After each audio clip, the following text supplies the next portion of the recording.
நம்மளுடைய சட்ட அமைப்பில் அடிப்படையில் ஓட்டைகள் இருக்கின்றன. எந்த அளவுக்கு அதை வந்து நம்ம அதை சரிப்படுத்த வேண்டும் நான் பொதுவாக சொல்றேன். இந்தியா முழுவதும் இவங்களை வந்து குற்றவாளி இல்லைன்னு விடுவிச்சா காவல்துறையை பார்த்து அப்போ யார் குற்றவாளி? இந்த இடர்பாடுகள் எங்கிருந்து வருகின்றன? ஆட்சியாளர்களுக்கு வேண்டியவர்கள். இப்போ இந்த நிகிதாவை எடுத்துங்க. அப்போ நிகிதாக்கள் இருக்கும்போது நிகிதாக்களுக்கு பின்னால் வந்து IAS IPS அதிகாரிகள் மாண்புமிகுகள் இருக்கும் பொழுது இடர்கள் வராமல் என்ன செய்யும்? திமுக வந்து தனக்காகவே ஆட்சி நடத்துகிறது, மக்களுக்காக ஆட்சி நடத்தவில்லை. திமுகவை சேர்ந்தவர்கள் அவர்களுடைய லாபம், அவர்களை குற்றங்களிலிருந்து தப்புவிப்பதற்காகத்தான் காவல்துறை செயல்படுகிறது. அவர்களை பொறுத்தவரை வந்து மேலிருந்து ஆட்டி வைப்பார். ஆட்டி வைத்தால் யார் ஒருவர் ஆடாதாரே கண்ணா, அந்த பாட்டு தான். ஆட்டி வைப்பவர்கள் இருக்கும் வரை ஆடுபவர்கள் இருக்கத்தான் செய்வார்கள். எல்லா கட்சியிலையும் வந்து பார்த்தீங்கன்னா இப்போ குற்றவாளிகள் இருக்கிறார்கள். ஏன்னா வந்து இன்னைக்கு என்ன ஒரு நினைக்கிறான்னா, ஒரு ஊரில் குற்றம் செய்கிறவங்க கூட நம்ம ஏதாவது ஒரு கட்சியில் இணைஞ்சிட்டோம் நாளைக்கு ஒரு சேஃப்டி இருக்கும்னு நினைக்கிற அளவுக்கு அரசியல் மோசமாக போய்விட்டது. அதற்கு தலைமை தாங்குகிறது திமுக அரசு. இதனுடைய தாக்கம் வந்து 2026 நிச்சயமாக மக்களிடம் இருக்கும். இந்த அஜித்குமார் விஷயம் வந்து இன்னும் மேலும் வந்து வலுவாகும். ஞானசேகரன் விஷயத்துல வந்து சார் காணாம போனா மாதிரி சாரே இல்லை அப்படிங்கிற மாதிரி நிகிதாவை குற்றவாளியாக்கி நிகிதாவை கைது செய்து மறுபடியும் பிணையில விட்டுட்டு இதோட நிகிதாவோடு இந்த மேட்டரை வந்து க்ளோஸ் பண்றதுக்கான வாய்ப்புகள் இருக்கு. Best Properties and Management. Contact 7667008999. சீமான் கூட பேசியிருக்காரு. இன்னைக்கு காலையிலேயே நம்ம பார்த்தேன். சிங்கம்புணரி சிவகங்கை மாவட்டத்துக்கு வந்த சோதனையை நம்ம தெரியல. சிங்கம்புணரியில் வந்து ஒரு 2ஆம் வகுப்பு படிக்க, 2ஆம் வகுப்புனா எத்தனை வயசு இருக்கு? போது 7 வயசு இருக்கும். அஸ்வின் என்ன மாணவன், அவன் வந்து என்ன தப்பு பண்ணான்னு தெரியல. அவனுக்கு திடீர்னு ஸ்கூலில் வலிப்பு வந்துருச்சுன்னு சொல்லி ஆஸ்பத்திரியில் கொண்டு வந்து ஸ்கூலுடைய காரில் கொண்டு வந்து டிரைவர்ஸ் கொண்டு வந்து ஆஸ்பத்திரியில் வாசல்லையோ இல்லை உள்ளேயோ கொண்டு வந்து போட்டு போயிட்டாங்க. உயிரற்ற உடல், உடலில் முழுக்க காயங்கள். எத்தனை வயசு பையன்? 7 வயசு பையன், 2ஆம் கிளாஸ் பையன். புரியுது. என்ன சொல்கிறாங்கன்னா வந்து சொன்னவங்க வந்து இல்லை பையனுக்கு வலி, அவன் வீட்டுக்கு பெற்றோர்கள்ட்ட கூப்பிட்டு உங்கள் பையனுக்கு ஸ்கூலில் வலிப்பு வந்து விழுந்துட்டான், ஆஸ்பத்திரியில் சேர்த்துருக்கோம், போய் பாருங்கள். போய் பார்த்தா அங்கே உயிரற்ற உடல் முழுக்க காயங்கள் சிங்கம்புணரியில். அதே மாதிரி ஆண்டிச்சநல்லூர்னு ஒரு அதே சிவகங்கை மாவட்டத்தில் அங்கே ஒரு சிறுமி தற்கொலை. அதுக்கு பின்னாலேயும் வந்து இந்த மாதிரி ஒரு குற்ற பின்னணி.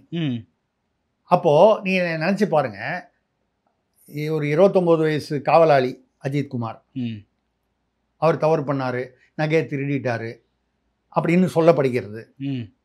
2ஆம் கிளாஸ் படிக்கிற பையன் என்னங்க குற்றம் பண்ணியிருக்க முடியும்? ஆசிரியர்களே அடித்து கொள்ளிட்டாங்களா? அப்படி தானே இருக்க முடியும். அவன் மேக்சிமம் என்னங்க பண்ணியிருப்பான்? பக்கத்து பையனோட பென்சிலில் திருடி இருக்கலாம். நான் வந்து ஒரு உதாரணமாக சொல்கிறேன். வேறு என்ன பண்ண முடியும்? 2ஆம் கிளாஸ் பையன் வேறு என்னங்க பண்ணுவான்? இல்லை ஹோம்ஒர்க் ஏற மாட்டான்னு சொல்லியிருப்பான். வாத்தியாரா ஒரு கால் ஏதாவது கொஞ்சம் எக்குத்தக்கா பேசியிருக்கு, இவ்வளோதான் இருக்க முடியும். ஆமாம். 2ஆம் கிளாஸ் பையன், 7 வயசு பையன், அந்த பையனுக்கு காயங்கள் ஏற்படுகிறது, வலிப்பு ஏற்பட்டதுன்னு பொய் சொல்லி கொண்டு போய் ஆஸ்பத்திரியில் போட்டு அவன் வீட்டுக்கு சொல்கிறாங்க. இப்படி என்றால் இதை சீமான் கூட பேசியிருக்கிறான். இதற்காக சொல்கிறேன்னா, அப்போ இங்கே என்ன நடக்கிறது? இது என்ன ராஜ்யம்? என்ன அரசாட்சி? காட்டு தர்பார் இல்லையா அது? காவல்துறையாக இருந்தாலும் அதான், பள்ளித்துறையாக இருந்தாலும் அதான். அப்போ இந்த தைரியம் எங்கிருந்து வருகிறது? இப்போ நீங்கள் குற்றம் யார் அந்த சார் எடுத்துங்க, அவனுக்கு அந்த அண்ணா பல்கலைக்கழகத்தில் அவன் பேர் என்ன, ஞானசேகரனுக்கு அந்த தைரியம் வந்ததற்கு, துணிச்சல் வந்ததற்கு காரணம் அவனுக்கு பின்னால் இருந்த காவல்துறை தொடர்பு, கட்சி நிர்வாகி என்ற அந்த ஆட்சியாளர்களின் தொடர்பு.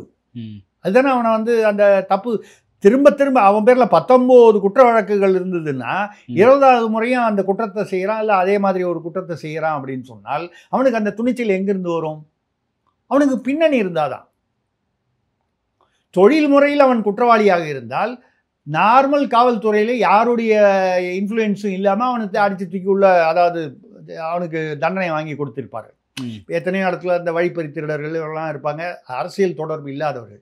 அப்போது இங்கே திமுக ஆட்சியில் என்னன்னால், உண்மையிலேயே வந்து இப்போ தூத்துக்குடியில் வந்து ஒரு டிஎஸ்பி சுதீர்னு அவர் பேரில் வந்து குற்றச்சாட்டு, ஒரு பெண் வந்து போய் பாலியல் யாரோ ஒரு பையன் வந்து ஏன்னா வந்து இதில் ஆபாசமாக இதை அனுப்புகிறான், போகிறான் வரான், பின்னாலேயே தொடர்ந்து வரான். அந்த குற்றம் யார் மீது குற்றச்சாட்டோ அவனுக்கு சார்பாக இந்த பெண்ணுடைய வீட்டில் வந்து தாக்குதல்கள், அந்த பெண்ணை வந்து நீ தான் சரியில்லை, யார் டிஎஸ்பி சுதீர்னு பேர் தூத்துக்குடியில். அவரை ஆபாசமாக அக்கம் பக்கத்தில் உள்ளவர்களுக்கெல்லாம் எதிராக வந்து மோசமாக பேசி அந்த பெண் வந்து தற்கொலை முயற்சியோ புரியுது. இப்படி நீங்கள் வந்து ஆட்சி செய்வது காவல்துறை என்பது உண்மையிலேயே ஏவல் துறையாக மட்டும் இருக்கிறது. ஆட்சியாளர்கள் பணம் படைத்தவர்கள், பலம் படைத்தவர்கள், ரெண்டும் ஒண்ணுதான் வச்சுங்க. கிட்டத்தட்ட பணம் இருந்தாலே பலம் வந்துடுது. இவர்களுக்கு வேண்டியவர்கள் என்றால் அவர்கள் எந்த குற்றம் செய்தாலும் அவர்கள் ஞானசேகரன்களாக தம்பிகளாகி விடுவார்கள். நீங்க ரதீஷ் அவர் பேர்னா ஆகாஷ் பாஸ்கரன் இவங்கெல்லாம் ஈடி வந்து தடைன்னு சொன்னாங்களே தவிர 6 மாதம் 1 வருஷத்துக்கு முன்னால் இல்லாத அவர் வந்து 250 கோடிக்கு 5 வாட்சி எப்படி வாங்கினாரு? 1 வருஷத்துக்குள்ள அவருக்கு எங்கிருந்து பணம் வந்துச்சுன்னு எங்கேயாவது யாராவது கேட்குறாங்களா? இல்லை. அது போய் தடை வாங்கிட்டு வந்துட்டாங்க.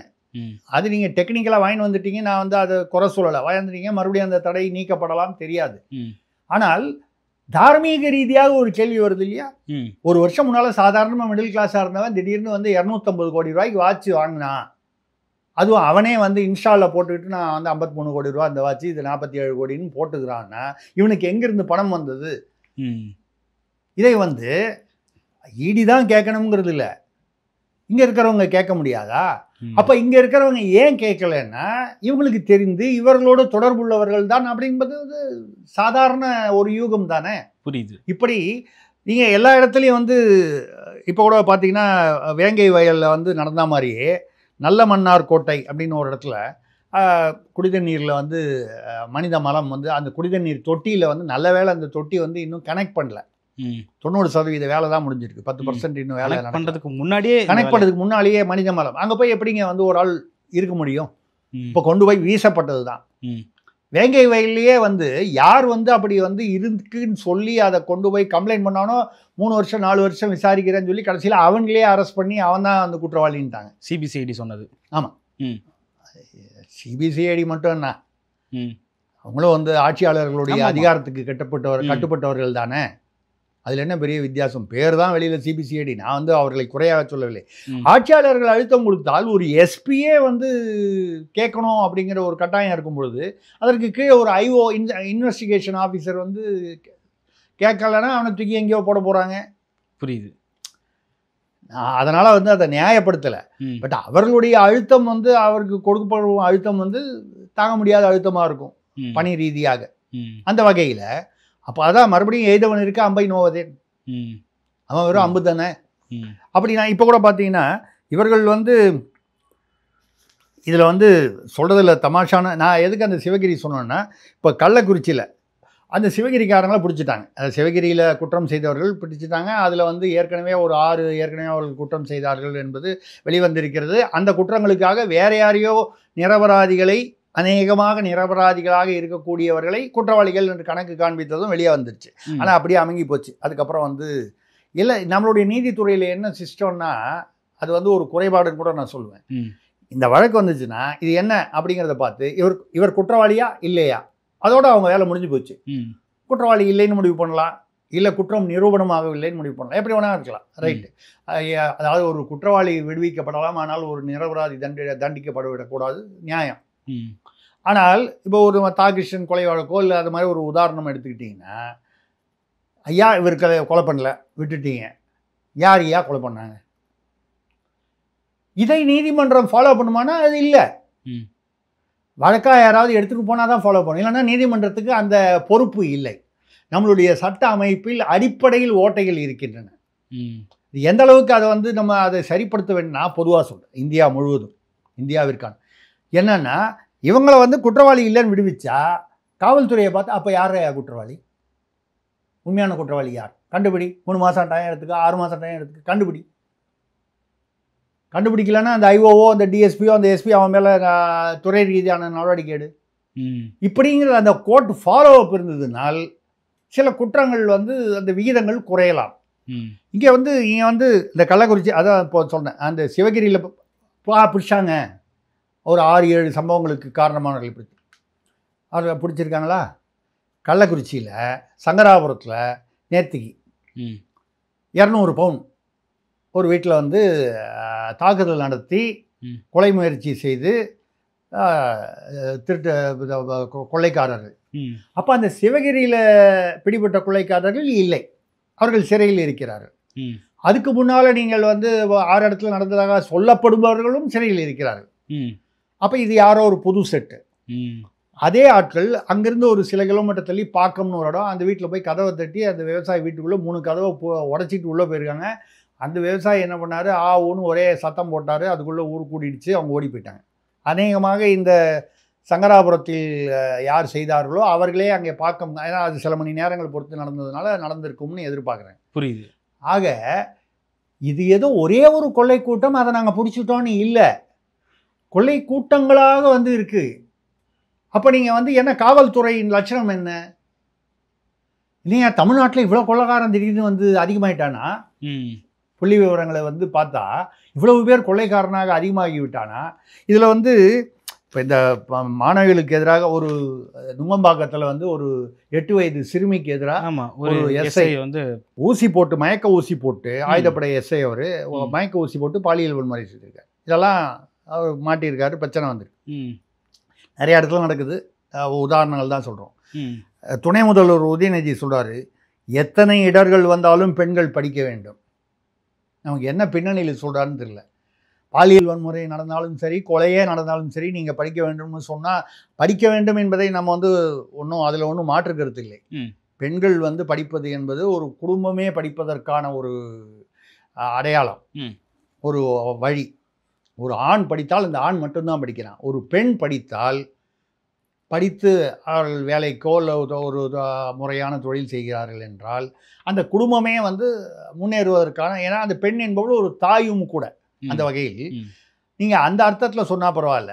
நீங்கள் எத்தனை இடர்கள் வந்தாலும்னா நீங்கள் சொல்கிற இடர்லாம் எங்கே? அந்த இடர்கள்லாம் வந்து ஏற்பாடு செய்கிறதே வந்து உங்கள் ஆட்கள் தானேயா. இந்த இடர்பாடுகள் எங்கிருந்து வருகின்றன? ஆட்சியாளர்களுக்கு வேண்டியவர்கள். இப்போ இந்த நிகிதாவை எடுத்துங்க.